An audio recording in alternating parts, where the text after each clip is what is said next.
the giant shark that terrorized the oceans some 20 million years ago.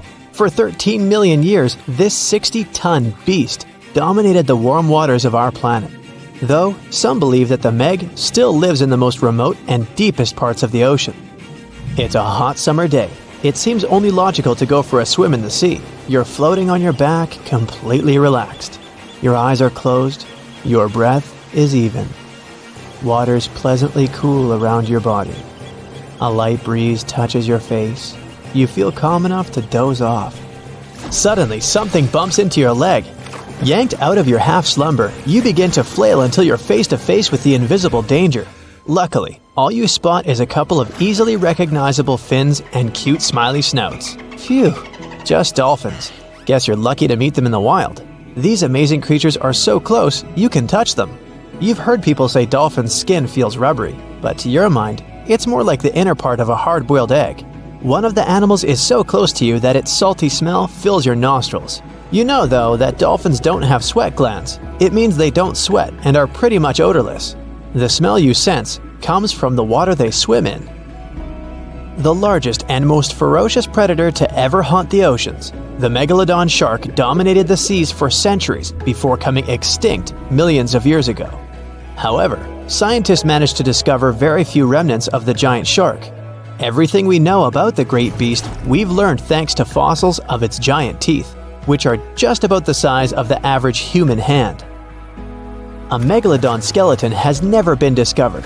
Shark skeletons are made mostly of cartilage, meaning that they decompose quickly. Luckily, sharks continuously shed and regrow teeth throughout their lives. One shark can go through 40,000 teeth in a single lifetime. Scientists have managed to study different types of shark species based on their teeth alone. The megalodon shark had around 276 teeth. When they fell out, those teeth landed in the seabed where they stayed for millions of years, fossilizing. Scientists found those teeth, and they're the only real record we have of the megalodon's existence. Megalodon teeth have been discovered all over the world. It means that unlike other marine animals of its time, the megalodon was intercontinental. Even today, most sharks and marine animals tend to stick to one sea or ocean. The megalodon shark swam freely around the world, moving between tropical and subtropical waters.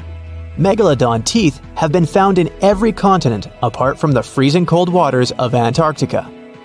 When a megalodon makes a starring appearance in a movie or TV show, it's portrayed to look like a giant version of a great white shark. Scientists previously believed that the megalodon and the great white shark both descended from one common ancestor. Still, it's not true. In fact, it's more likely that the megalodon was the arch-enemy of the great white shark's ancestor, the broad-toothed mako shark. That means megalodon wouldn't have looked so similar to the great white after all. In reality, the megalodon would have a shorter nose than the great white, along with longer pectoral fins to give the giant shark a stockier and more threatening build. They both had an excellent sense of smell though, so even in prehistoric times, it wasn't a good idea to go swimming with a chunk of raw meat in hand. And it certainly isn't safe now. Whether the Meg's hiding somewhere in the depths, which some still believe is true, or it's gone forever, younger cousins will still be there waiting. Also, both of them like to go after big marine mammals, so they would certainly have things to do together. That is, until the Meg got moody and accidentally ate its friend. You never know. These guys had a different hunting style. Great whites prefer to dive straight towards their prey and find its softest spot, like exposed legs or underbelly. Sometimes, an entire tooth would be found embedded in a bone of some bigger animal, such as a whale. Without the main parts they use for swimming, poor sea animals were then helpless and unable to escape. Yet whales were just a smaller part of megalodon's diet. Seals, sea cows, squids, dolphins, other sharks. The good old Meg probably wouldn't say no to some random school of smaller fish swimming into its mouth either. Nothing better than a good snack after a big tasty dinner. Even those giant turtles weren't safe with their thick shells. The Meg probably took them as a dare challenge on a daily basis. Scientists have used computer simulations to try and work out the hunting style of the ancient shark. Using this technology, scientists have discovered that the megalodon's attack style was very different from that of modern-day sharks. Modern sharks dive straight for their prey's most vulnerable spot, For example, the soft underbelly of a seal. The megalodon's teeth were uniquely suited to biting through tougher areas of cartilage. So, evidence suggests that a megalodon would first chew the tougher fins of their prey, rendering them unable to swim away before launching into their final attack. Some people believe that the megalodon is still alive today, lurking at the depths of the ocean's waters, but it's unlikely to be true. Megalodons are a warm water species, which means they would be unable to survive in the cold waters of the deep ocean. Most of the megalodon's potential prey live in shallower waters, meaning there would be very little for the megalodon to eat at deep sea level. Simply put, if there was an animal as big as the megalodon still living today, we would have spotted it by now. It is unlikely that you'll run into a meg though. The sharks, like us, preferred warm coastal waters. Deep ocean living would be too cold for the beasts, and food would be scarce. Their entire bodies would also have to evolve to avoid being squished by the enormous water pressure down there. It's unlikely they're still around, but not impossible. Some good news if you do run into one is that the shark is pretty unlikely to eat you. You are way too small a meal for the megalodon, even if you have a couple of friends with you. This guy eats whales that are over 50 feet long. If you're having a beach party though, it's a different story. In a beach full of swimmers, the shark very well might creep up, scooping several humans into its giant mouth without even chewing.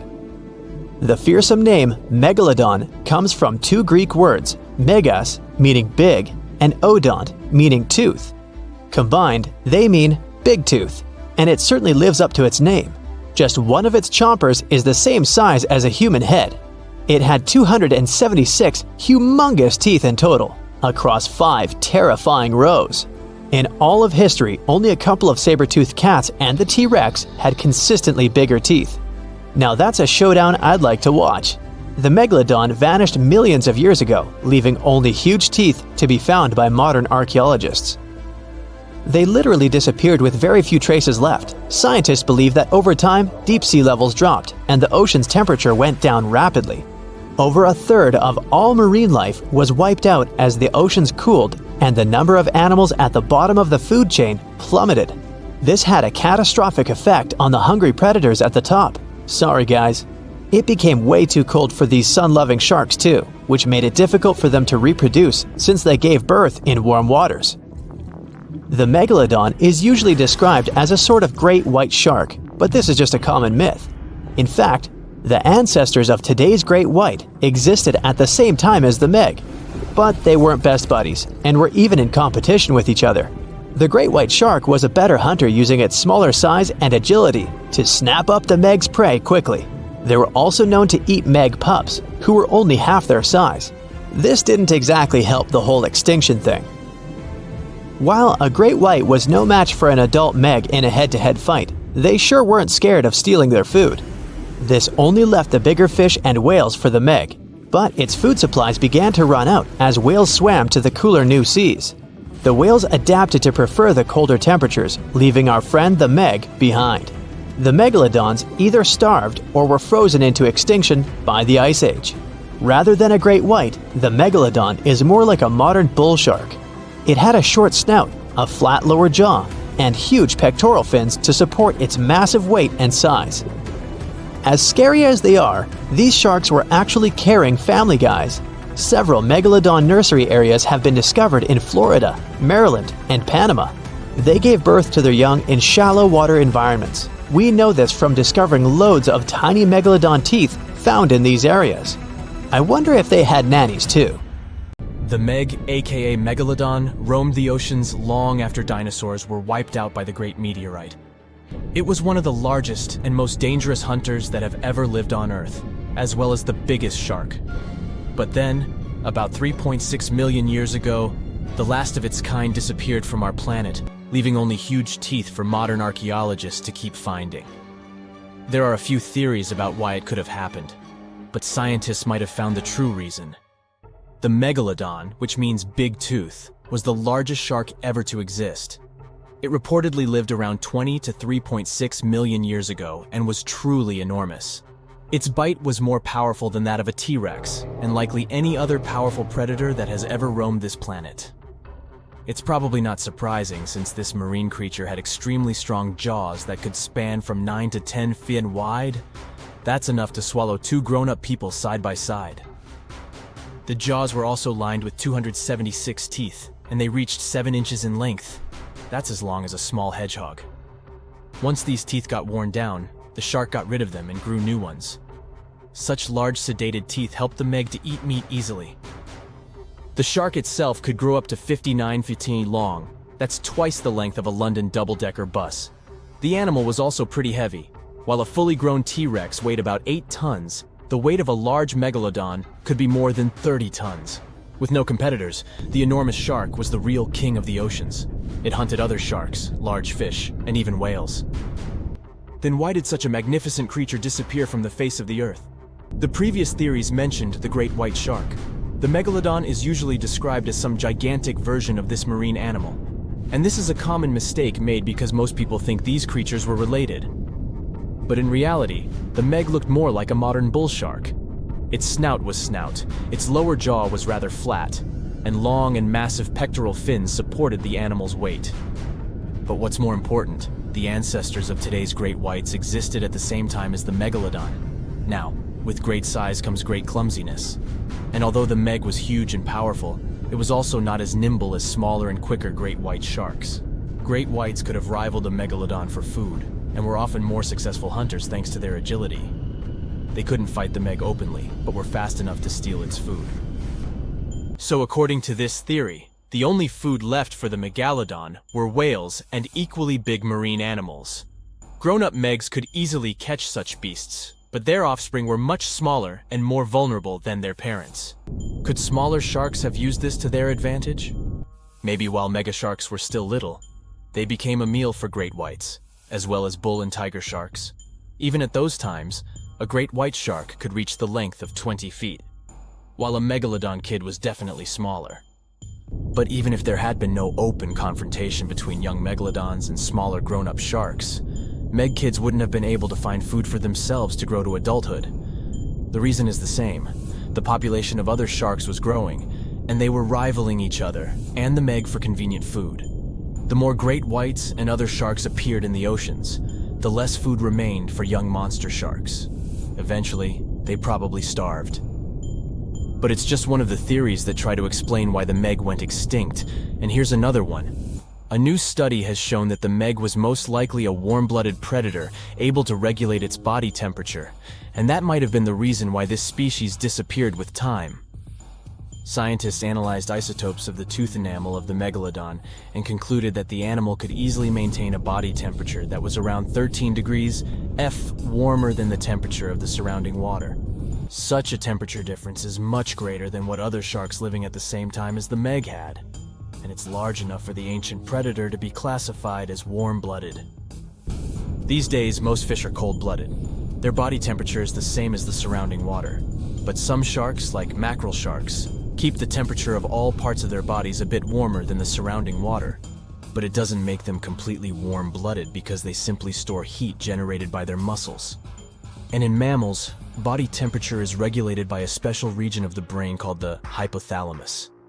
Anyway, the Meg's warmer body allowed the animal to move faster, deal with cold water better, and spread out all over the world.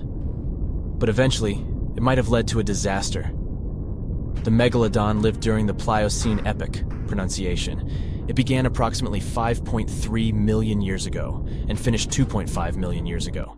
During that period, global cooling occurred. It also caused the changes in sea level, which the megalodon probably didn't survive. The main problem for the predator was to maintain an energy level allowing its body temperature to remain elevated. But to do it, the animal had to eat a lot, and I mean it. But it was a challenging task in a time of changing marine ecosystems and while competing with newcomers, such as the great white shark. If this theory is true, then the amount of energy the Meg had to use to remain warm could have contributed to its extinction. This new information is very important to us. It shows that many marine predators in modern oceans might be experiencing the effects of ongoing climate change too.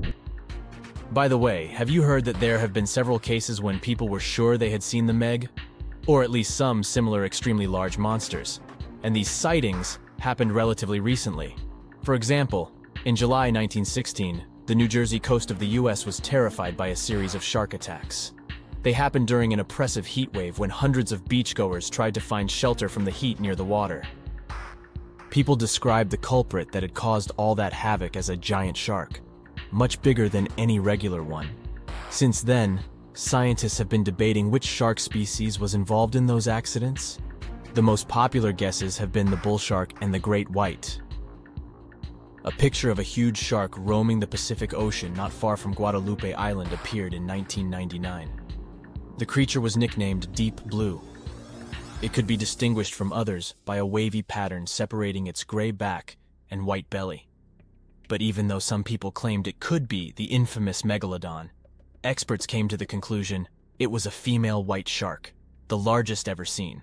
The average length of a male white shark is 11 to 13 feet. Females are bigger, up to 15 or 16 feet, but Deep Blue reached more than 20 feet in length. No wonder people were confused. For the last time, Deep Blue was spotted in 2013 near the western coast of Mexico's Baja California. But look, there's another jumbo shark, and you can meet it in any part of the world. The largest specimens can reach 40 feet long and weigh about 5 or even 6 tons. Could it be, if not the megalodon itself, but one of its relatives? Again, a wrong guess. That's the basking shark. This animal prefers subpolar seas, with temperatures not higher than 58 degrees F. Even though some of these animals do migrate to warmer places. Like whale sharks, basking sharks are harmless and don't attack snorkelers or divers. These creatures have loads of small teeth, but they don't use them when feeding. Instead, they swim with their huge mouths open and swallow plankton. A grown-up basking shark can filter nearly 2,000 tons of water per hour.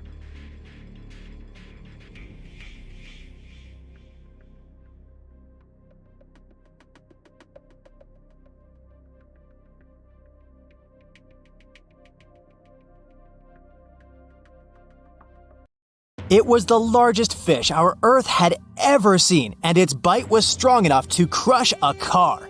The largest of its teeth found was the length of a remote control. It consumed about 2,500 pounds of food a day. That's like 3,300 cans of tuna for you. The earliest megalodon fossils are from about 20 million years ago, but you won't see its skeleton, and that's because the mighty Meg had no bones. A skeleton made from bones gives most animals their body shape and strength. Sharks, though, come from the same subclass as rays, skates, and sawfish and have cartilage instead of bones. Cartilage is a tissue that is softer and more flexible than bones, but it's still tough enough to shape the body and protect the internal organs. Some areas are more flexible, since cartilage is weaker, and some, like the shark's head, are much tougher thanks to calcified cartilage. Their snouts, though, are made of really soft and flexible cartilage to work like a bumper in case of a collision with some dangers. Who knows if they'd be able to do all this with a heavy skeleton? Plus, cartilage makes their jaws more flexible, and they can open their mouths much wider than they would with a jaw made of bone. Our hero, Meg, was no exception, and it had the strongest bite of all living creatures, which was also made possible by a skeleton made of cartilage. Sharks take full advantage of their cartilage. It helps them swim and turn fast while hunting. One drawback of this type of skeleton is that it was really tricky for scientists to establish the shape and size of Meg. Normally, they would do it using fossilized bone skeletons or their parts. With Meg, they had to guess based on the teeth they found and comparisons with living relatives. A more recent 3D computer model was based partially on scans of a preserved spine discovered in the 1860s. The model showed that Meg was bigger, faster, and even hungrier than scientists had previously thought. Looks like an average megalodon was 52 feet long. That's slightly bigger than the height of the Hollywood sign and weighed 10 times as heavy as an elephant. There were also much bigger creatures. Scientists still aren't sure how the megalodon got this size. The fact that there were bigger and smaller Megs probably has to do with a little something called Bergmann's rule. It says that the temperature of the surrounding environment affects the animal's body size because they either need to conserve or shed heat. The megalodons that reached cooler waters probably needed more body weight to make sure they survived in low temperatures. Those living in warmer waters had to be smaller to avoid burning up. If the researchers were correct in their calculations, it also means that Meg reached a cruising speed of over 3 miles per hour, which is much faster than other sharks. The still-living great white shark can cover a distance of nearly 7,000 miles without stopping, which is 9/10 as long as the diameter of Earth. It looks like the megalodon could have gone much further. Megalodons managed to survive on our planet for nearly 70 times longer than humans have. They were roaming the oceans for around 20 million years, and you could see them pretty much anywhere except near the poles. Scientists discovered the most northern fossils off the coast of Denmark and the most southern in New Zealand. The reason why there were no megalodon teeth found in Antarctica is most likely that these adapted to only warm tropical and subtropical waters. The younger ones like to keep to the shores, while full-grown adults preferred coastal areas, but they could easily move into the open ocean as well.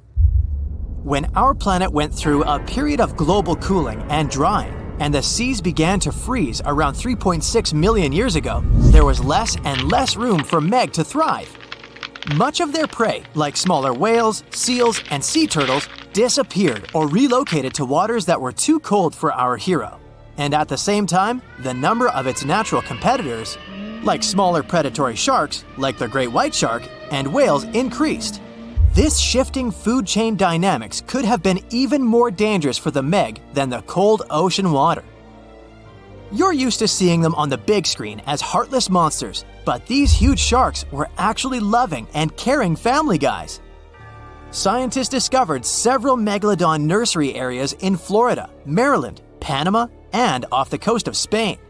It looks like they gave birth to their young in shallow water environments. Then, little Megs would stay there with adults protecting and raising them until they were ready to fight off predators.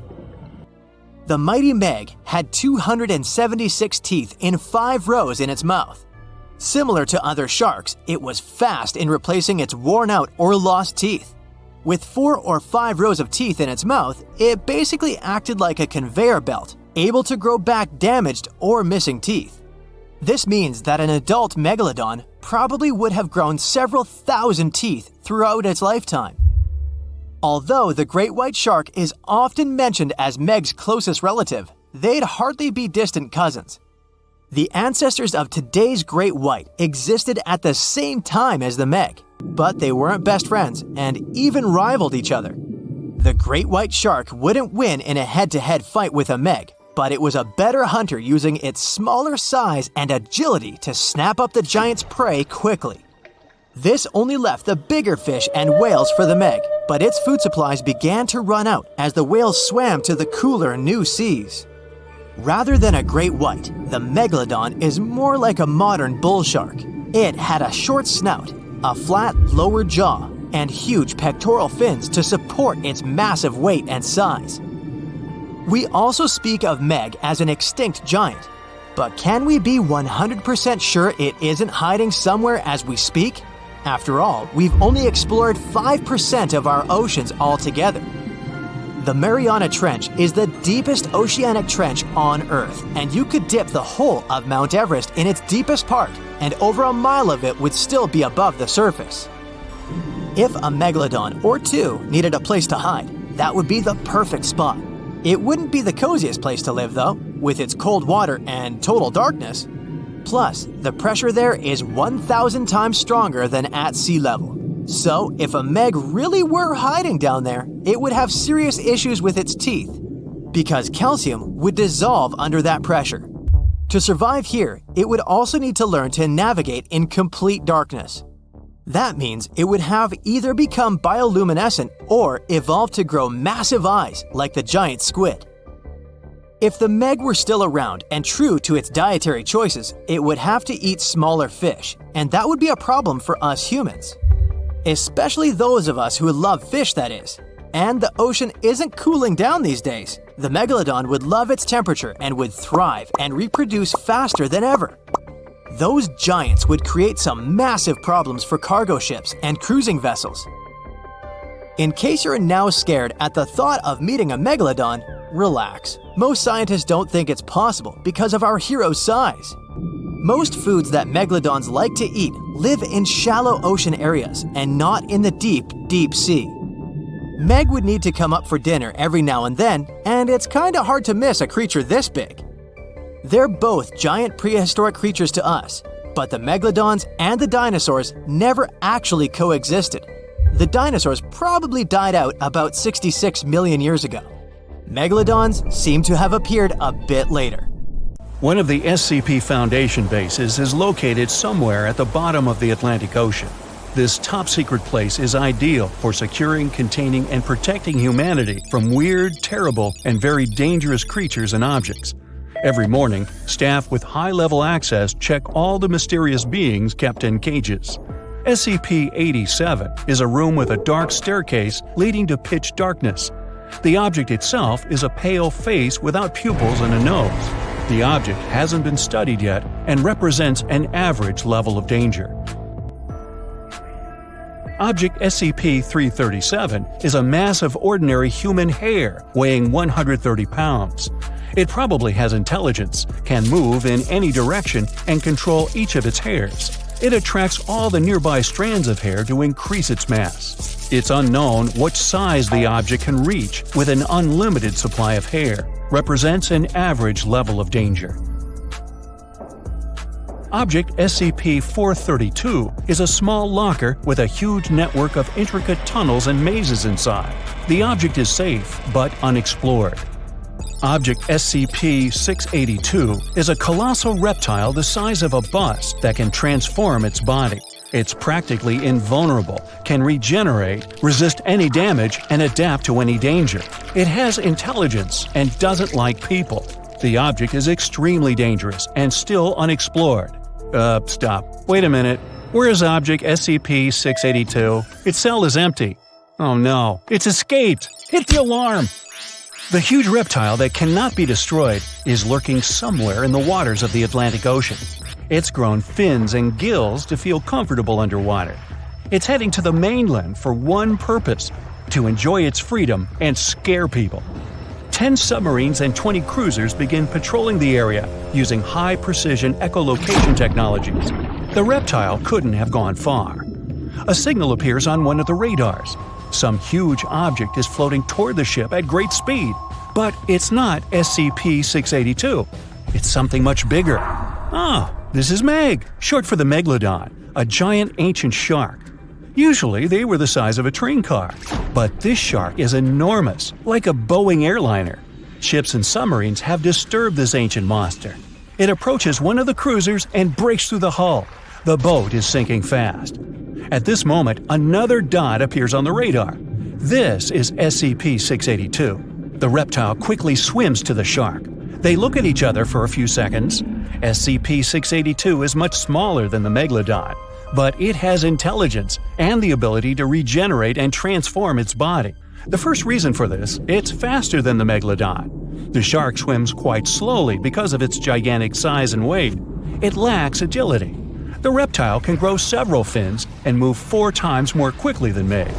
Another reason, Meg only has 2 eyes. It can't see anything with its back turned. SCP-682 can grow several additional eyes on any part of its body, if it wants to. Besides, the limbs of the Megalodon are its fins and a large tail. It only uses them for swimming.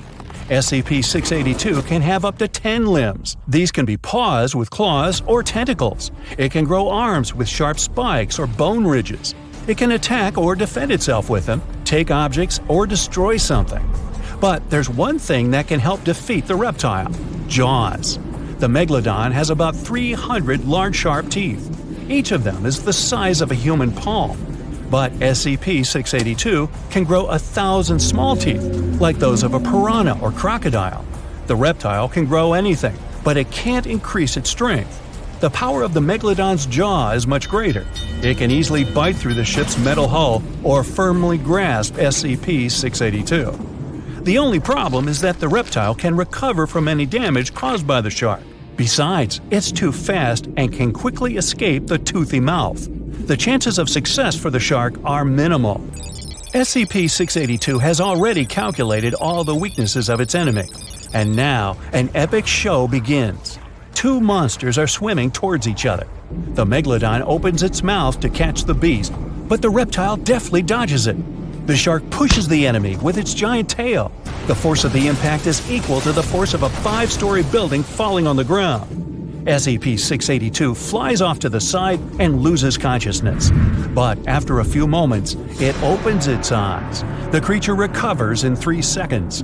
Razor-sharp crests now grow in its hands. SCP-682 can easily win with these limbs. It's swimming toward the shark, but at this moment, several strong nets fall on the reptile. This is help from people.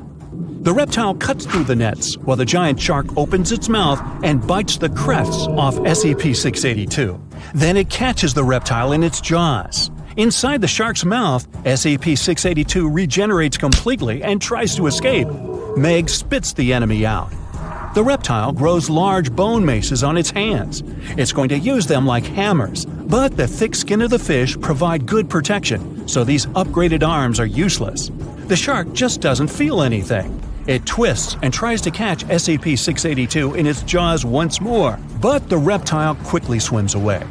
SCP-682 realizes it won't defeat Meg in open combat, so it shrinks to the size of a small salmon. The shark loses sight of the enemy. At this point, SCP-682 swims inside the opponent's mouth and gets into its stomach. The shark starts to panic. It starts thrashing around and spinning.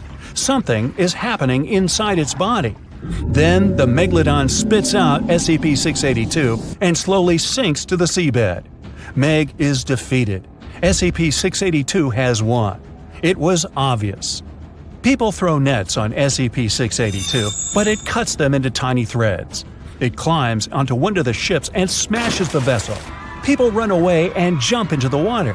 SCP-682 hits the deck of the ship. The monster wants to move on to the next boat, but notices several big fins in the water. A few dots appear on the radar. These are 5 megalodons. They're swimming here to avenge their friend. SCP-682 jumps back into the water.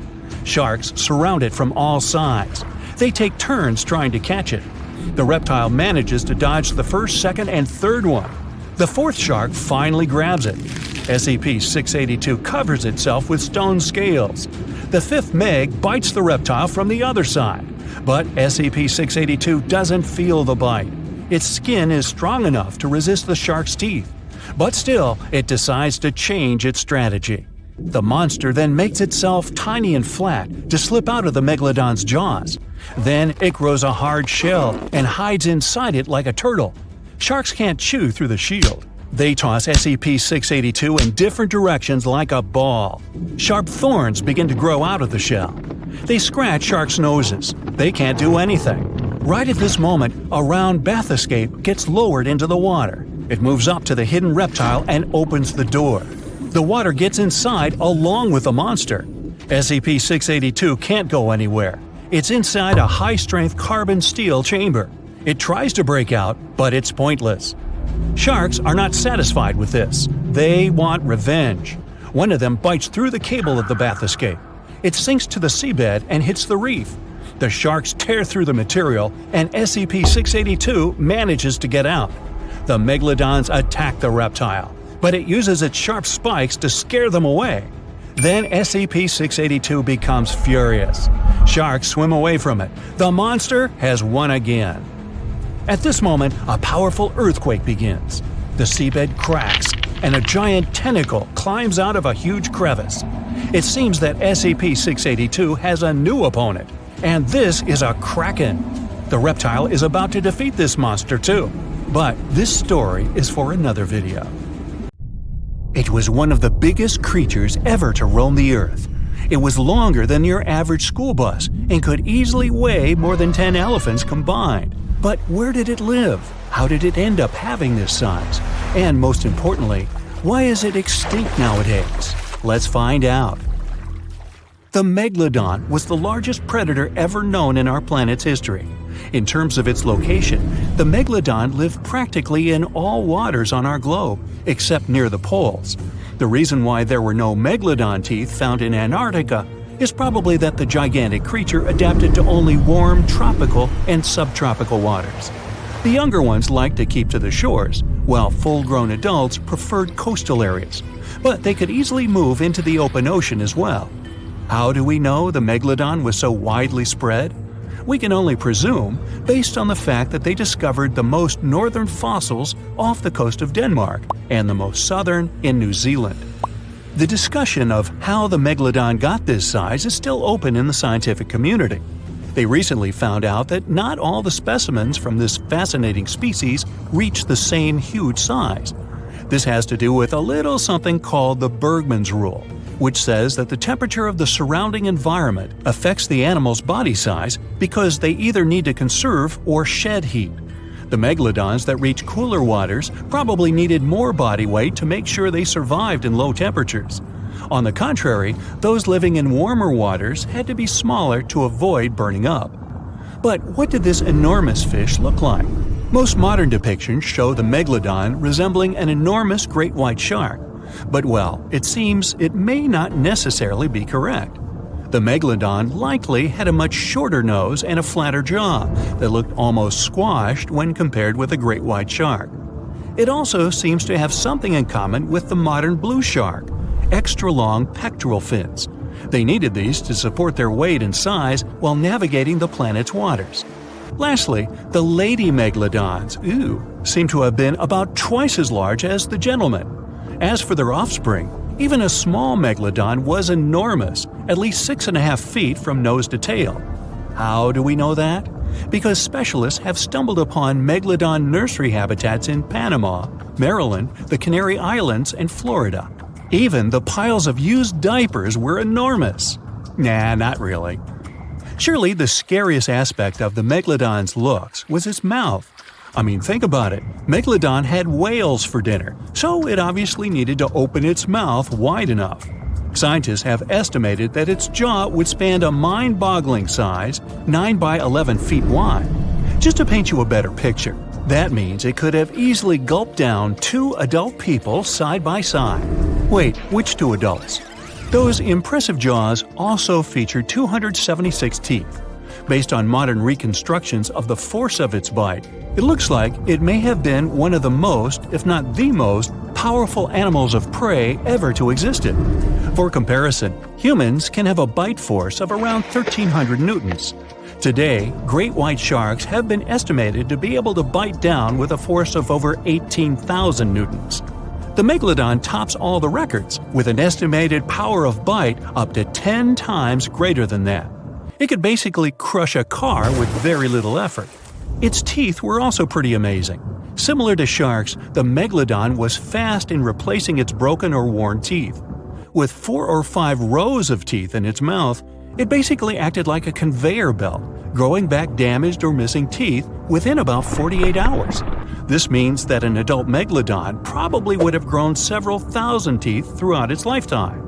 It was nice of them to do that, though, since it's probably one of the reasons why megalodon teeth are so common in fossil records, and we're able to study them properly. To maintain its impressive physique, the megalodon had to eat somewhere around 2,500 pounds of food per day. Can't wrap your head around that? Well, it was the equivalent of 1.25 cows per day to survive. It's like if you had to eat 3,300 cans of tuna every day. I've used the word megalodon a lot, but have I mentioned where it comes from? When translated from Greek, it means giant tooth. Ah, those clever Greeks. However, this giant shark's full scientific name is a bit more complicated: Carcharocles megalodon. But are these gigantic predators actually extinct? We tend to believe so, but let's be honest for a second. We've come to know more about the surface of Mars than the depths of our oceans. Like, we've only explored 15% of our oceans altogether. Who knows what may be lying out there in the deep? Maybe some ancient predators? The Mariana Trench is the deepest oceanic trench on Earth. The Challenger Deep, its deepest part, is so deep that you could dip the whole of Mount Everest in there and it would still be over a mile above the surface. That's deep. If a megalodon or two ever needed a place to crash, that would be a discreet enough location. However, the Mariana Trench is not a particularly comfy place to be in. Because it's cold and steeped in total darkness and all.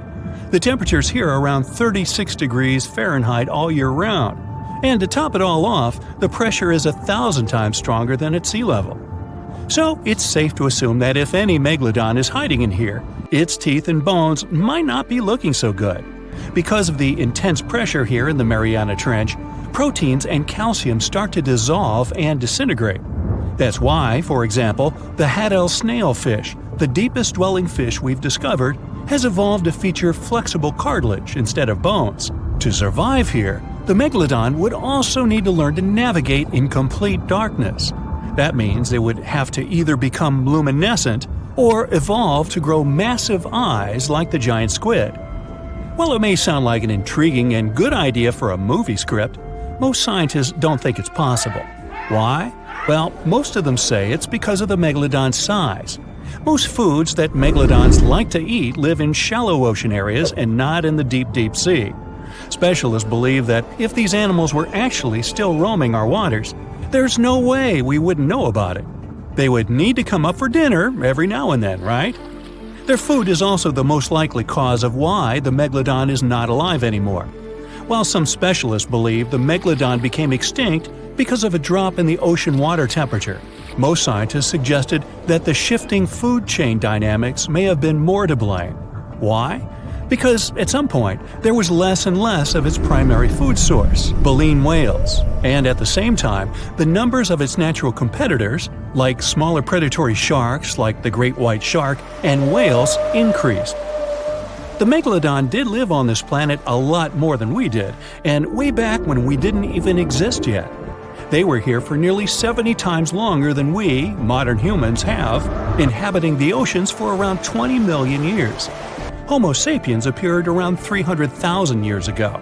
The megalodon managed to survive for so long mostly because of its unbeatable size. I mean, they can make a meal out of almost everything in the sea at the time. We may think about both of them as prehistoric creatures, but the megalodons and the dinosaurs never coexisted on Earth. The dinosaurs probably died out about 66 million years ago.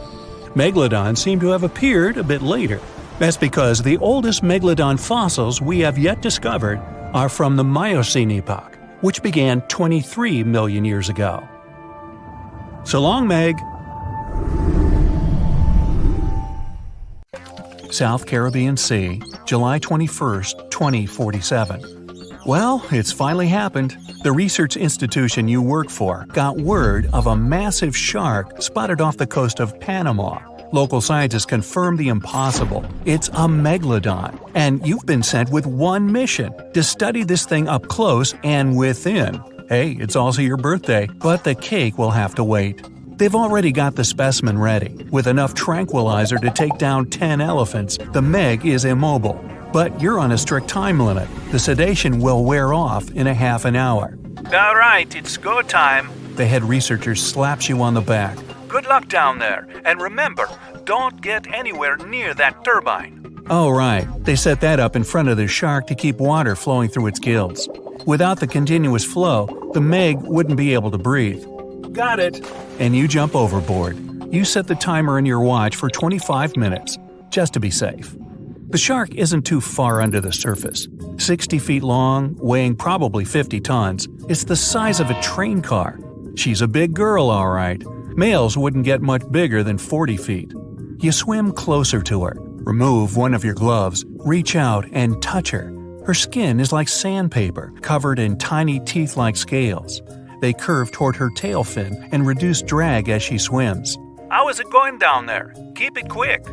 It's all good, Dr. Perez. I'll be done before you know it. You pull out your tablet and open the X-ray app. You hold it in front of you and run it along her body. The screen shows all the detail in her strong muscles. The red tissue needs oxygen and helps her cruise over long distances. Then there's white muscle tissue. It isn't oxygenated and is only used for sudden bursts of speed. You switch the setting to skeletal view. All the cartilage, the same flexible stuff your ears and nose are made of. It keeps the shark lightweight so she can zip through the water without expending too much precious energy. And zip she does, about 16 feet per second, twice as fast as the great white. The weight of her own body would crush her internal organs on land, since sharks have no rib cage. Let's see how old you are.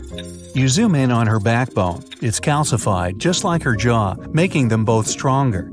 You do a crosscut of one of the discs in your app. The vertebrae have bands. Just like rings in trees, they tell the shark's age and growth history. You count them. 15. She's about halfway through her life. Her skull is made of a denser cartilage to protect the shark's Y-shaped brain. The snout is spongy and flexible, easily taking blows without breaking. 20 minutes left on the sedation. What's your status? The lead researcher radios in again. Muscular and skeletal analyses are done. Moving on to the sensory organs. Roger that. You swim up to one of her black, beady eyes. A chill goes down your spine. It's as if she's looking right at you, a helpless piece of meat, her next meal. Hey girl, if only you had eyelids to let me know you're definitely knocked out. Behind her eye, you see a tiny hole. Hey, found your ear. Sharks obviously don't have outer ears, but their hearing is still impeccable. This megafish could hear you thrashing in the water from 10 football fields away. It's the low frequencies of irregular splashes that catch her attention. They mean one thing: wounded prey. From there, you follow her lateral line, a line of pores extending down the sides of her body. It's a special system in sharks that detects the slightest movements in the water, how far away the source is, which direction is coming from. Basically, a shark's entire body is like one giant ear. Just gonna examine your nostrils, my dear. Strictly for sniffing out prey, they don't lead to the throat and respiratory system like in humans, meaning sharks can't sneeze. The smallest hint of an odor runs into the nasal passage. Past folds of skin covered in sensory cells, they send the info to the olfactory bulb, which leads to the brain. In great whites, the nose can pick up a single drop of blood in an Olympic-sized pool. You look at your watch. 10 minutes left. You examine her gills. Water flows through them, and the gills extract oxygen from it. This is also where the body gets rid of CO2, essentially carrying out the function of lungs. But the oxygen to carbon dioxide exchange happens at the cellular level, and the blood is what transports it. You switch to circulatory view. There it is, the S-shaped heart. It's small compared to her body size and has only 2 chambers. The heart sends blood to the gills, where it picks up oxygen and moves on to the body tissues. The muscles, constantly moving and propelling the shark through the water, warm up the blood. This can only happen because the veins and arteries moving to and away from the heart are located so close to each other. Blood that's warmer than her environment and not dependent on it, unlike other fish, allows the Meg to hunt in cooler waters as well, even if she prefers warm areas. That means nothing can hide from her. Everything about her body is designed to sniff out and gobble up any prey. We're getting some fluctuations in the vitals. Come on, wrap it up. Almost done. One thing left, the thing you've been avoiding, her mouth and digestive tract. You swim up to her jaws, careful to keep your distance from the current flowing into her face. Her jaws have been propped open for better examination, and they're enormous. 10 feet across, 9 feet high, you could stand in her mouth with a friend on your shoulders. They can open up to 100 degrees, enough to fit the biggest prey out there. Large fish, whales, even other sharks. She needs 2,500 pounds of food a day, more than the average person eats in a whole year. The jaws can come down with 30,000 pounds of force, like being crushed by a car. The great white can only boast a jaw force of 4,000 pounds. Humans, a piddly 160. Ooh, and those teeth, 250 of them in 5 rows. They're razor sharp and can cut right into whale bone. The teeth are slanted back towards the throat, so nothing can escape their grip. The biggest ones are the size of your hand. Fascinated, even hypnotized, you swim a little closer, just a couple more inches, when, whoosh, the turbine's current carries you straight into her mouth. The force of the water is pushing you against the back of her throat. Your X-ray scanner shows a mouth chock full of sensory cells. Lucky for our species, sharks don't really like the taste of human, but they only realize that after an initial taste test. That's why sharks bite people, not to eat them, just to sample what's on the menu. You pull out an apple-sized metal sphere and push it into her throat. The probe makes its way through the esophagus. A shark's food chute isn't a skinny tube like ours. It's wide and barely indistinguishable from the stomach. The stomach is U-shaped and full of extremely strong acids and enzymes. Those turn whatever the shark has swallowed whole — these animals don't chew their food — into a mushy liquid. From there, the soup moves into the intestines. They're relatively short for an animal this size, but evolution came up with a clever trick to increase the surface area. The inside of the intestine is shaped in a spiral. This is so she can absorb the nutrients from her meals. Meanwhile, on board, her vitals are coming to life. Perez tries to radio you, but a jumbled message barely gets through your earpiece. Hear me? Arcing up. What? Hello? Do you read me? You look at the timer. 5 minutes. You should be able to swim out against the current, hopefully. As the probe makes its way through her digestive tract, from within her mouth, you grab one more X-ray of her body cavity. You see the liver. It's massive, takes up 90% of the space in there, and accounts for 25% of her weight. It's full of oils and helps with buoyancy in the water. But then, you see something moving within her. It's a pup. Shark babies are ready to hunt on their own as soon as they're born. This Meg pup must be 7 feet long. But this means she's not the only one. Just then, the turbine shuts off. Your timer starts beeping. Hey, I still technically have 5 minutes. Wrong. The shark starts to move. You swim out of her mouth as fast as you can and with all your might head back to the boat. She's still a little groggy, but Miss Meggie can swim. She beelines toward you just as you break the surface. The team grabs your hand, pulls you on board, and the boat speeds away. At that moment, the Meg comes leaping out of the water. She follows you for a while, but loses interest soon enough. Whew, that was too close. Happy birthday to me. Hey, time for some cake. The water is bubbling under the fishing boat as if something is coming up out of the water. It gets closer and closer. The water seems to boil. Suddenly, you see giant jaws and glistening teeth. Seconds later, a huge shark jumps out of the water and crushes the boat in one bite. It was the megalodon, the largest fish that ever existed on Earth. Now, we pictured the megalodon as this, an enlarged version of the white shark for a long time. But scientists continue to argue about its appearance. So far, they agree that the image of this giant shark was wrong. Here's the data that scientists are sure of. Size, about 50 feet long. That's as big as a school bus and comparable to the length of a subway car. 8.5 times the height of an average person. Let's compare it to the modern white shark. The megalodon is 3 times bigger, but that's just a rough estimate. We don't have a fully preserved skeleton of the megalodon. That's because it didn't have any bones, but cartilage. Not much of that left in the 3.6 million years since the megalodons went extinct. All that survived were teeth and a few vertebrae. By comparison, dinosaurs went extinct about 66 million years ago. But their solid bones are perfectly preserved, and we have many different examples of their skeletons. Scientists have calculated the size of a megalodon based on its teeth and jaw. Now, this is one tooth. It's about 7 inches long, bigger than the palm of your hand, and 3 times the size of a modern white shark's teeth.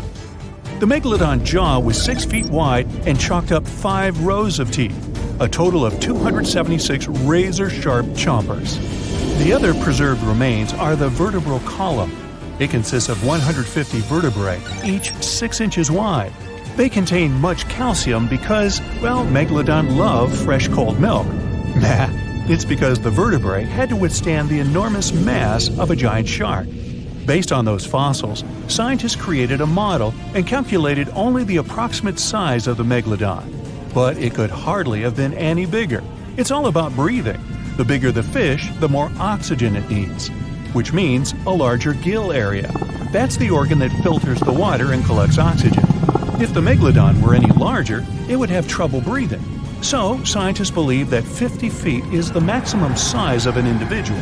On average, they were a few feet smaller. Whew. Now, let's talk weight. On average, one megalodon weighed about 30 to 35 tons. By comparison, a white shark weighs 1 ton, which is 30 times less. Hey, trust me.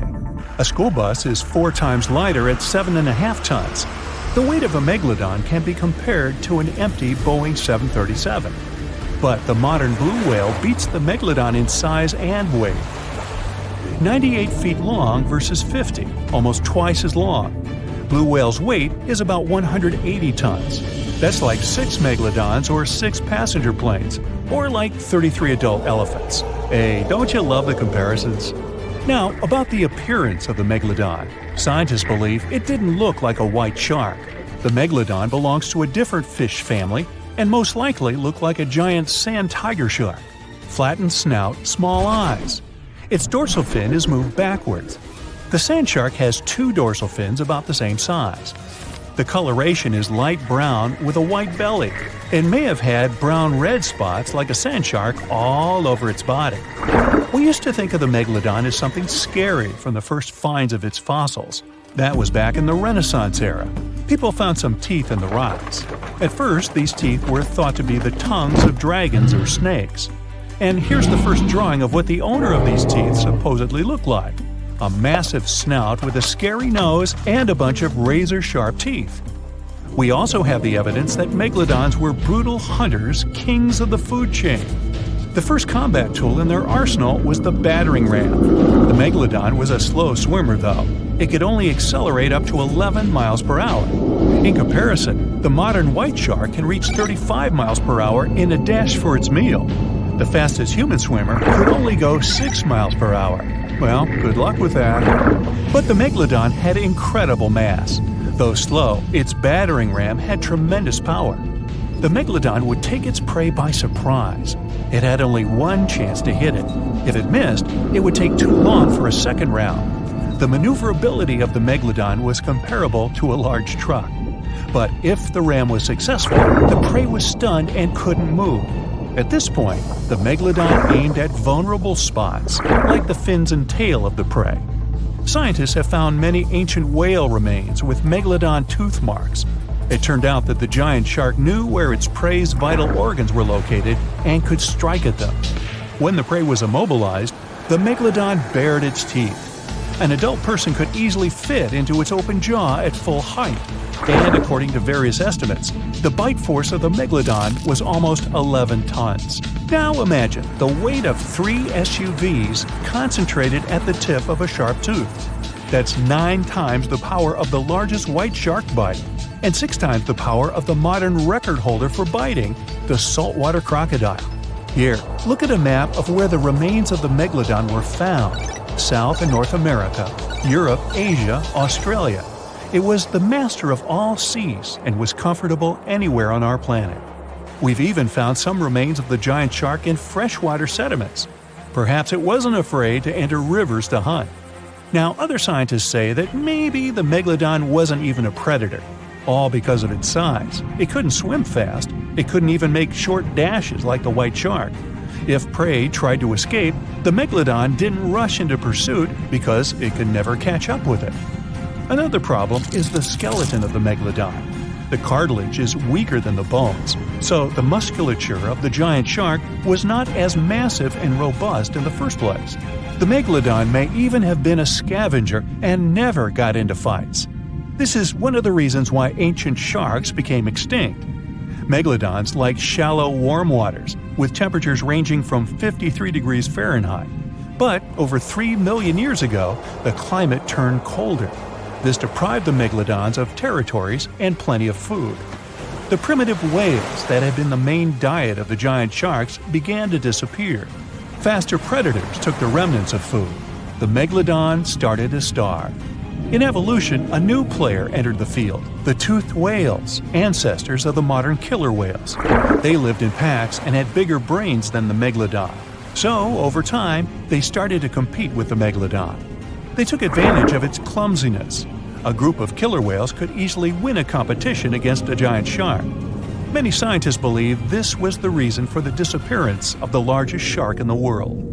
But there are theories that the megalodon is still alive and roaming the dark waters of our planet. Several Australian fishers have allegedly encountered a shark of incredible size, but no one can confirm these testimonies.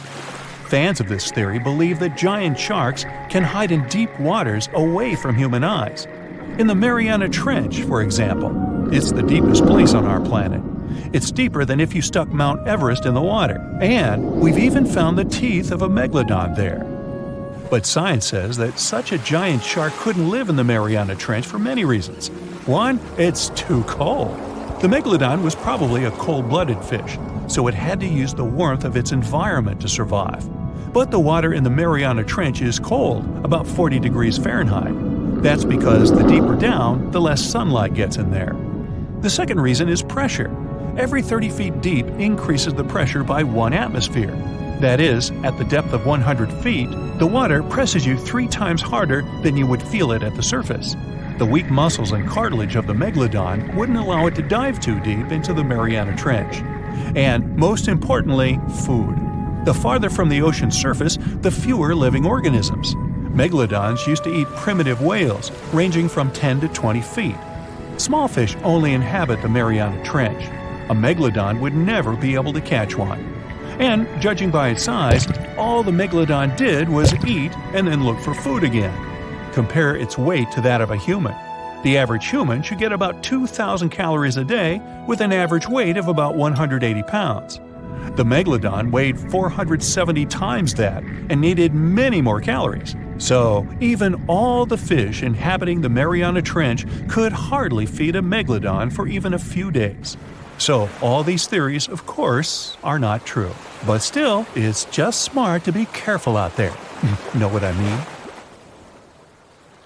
In the past 30 years, scientists have made an incredible discovery of a new creature living deep beneath the surface of the ocean. And the name of the creature is the harp sponge. Now, if you're wondering why it took so long to come across this animal, then I might have the answer. These creatures typically hang out at a depth of roughly 11,100 feet beneath the ocean's waves. This sponge species was first discovered off the coast of California thanks to a robot that was sturdy enough to explore those crazy depths the ocean has to offer. This is no doubt an area of the planet where even the most benign-looking creatures can be potentially dangerous. But even scientists were surprised to find that this creature was more than just a sponge. Now, this might seem obvious, but the harp sponge got its name because its basic structure, referred to as a vein, is the same shape as a harp. Each vein is made up of a horizontal branch supporting several parallel vertical branches.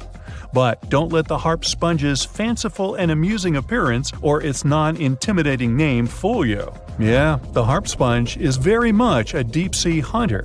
It has a unique ability to capture and envelop small animals using its rhizoids, short, thin fibers. With their help, the harp sponge clings on to the soft, muddy bottom and catches tiny creatures that get swept into its branches by deep-sea currents. Uh-oh. Other sponge creatures often feed by pulling bacteria and bits of organic matter from the seawater and filtering them through their bodies. But not our harp sponge. Instead, it snatches its future meal with minuscule barbed hooks that cover each of the harp sponge's branches. Now, harp sponges prefer tiny crustaceans like crabs, crayfish, shrimps, and prawns. Once the harp sponge has one of them in its clutches, it envelops the animal in a thin membrane before slowly beginning to digest it. So, pal, what's eating you? Oh, Harpo? Too bad. Researchers believe that harp sponges use this method of feeding because there aren't enough nutrients that deep down. This makes traditional filter feeding less effective. Research has shown that the creature is still in the process of evolving. Early harp sponges, researchers found, only had 2 veins. But later, scientists discovered other harp sponges that had 6 veins. The harp sponge might have evolved this elaborate candle holder-like structure to increase its surface area. In general, harp sponges typically grow up to a length of 1 foot, but researchers have seen a creature that was 2 feet in length. The harp sponge is not only very unusual, but also beautiful to look at. See those tiny white balls on top of the branches? Now, why don't we look at some other creatures that live below the photic zone of Earth's oceans? The photic zone means the area beneath the ocean's surface that still receives some sunlight. Thanks to this, there are loads of different creatures and organisms living there. Any animal living beyond this layer qualifies as a deep-sea creature. The Tomopterus worm is a segmented worm you can find in the twilight zone of the ocean. This is the area that lies between 650 and 3,300 feet beneath the surface. These creatures are often no more than 1 inch long, but the largest of them can grow up to 1 foot. While swimming around and feeding, these worms do what researchers describe as an amazing smooth dance. That's because the creatures can swim extremely quickly and maneuver at tight angles with ease. Now, I know most people hear the word worm and think of the common earthworm, so it's quite interesting to know there's a deep-sea worm out there that never leaves the water during its entire life. Similarly, most of us try to avoid jellyfish that either rest on the sand or sit on top of the ocean waves. This isn't the case with a crocodile jelly. That's a deep-sea creature too. This beautiful jellyfish is mostly ruby red, bright orange, or electric purple. That's what helped researchers realize they had found a new species of jellyfish. The creature grows to a maximum size of 1 inch across. It has tentacles that stretch out in every direction. Now, if you come close to this jellyfish, it'll pull all these tentacles in toward its body before rapidly swimming away to avoid danger. Yes, you are dangerous. The crocodile jelly is extremely rare. You won't see it very often. You might need to borrow that deep-sea diving robot I mentioned earlier. While worms and jellyfish might seem quite harmless, this isn't the case with the Pacific viperfish. Ooh.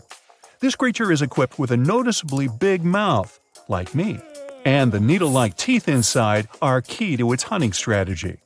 Pacific viperfish live at around 5,000 feet below the ocean surface, but they're among those numerous marine animals that migrate each night from the ocean depths toward shallower waters to dine.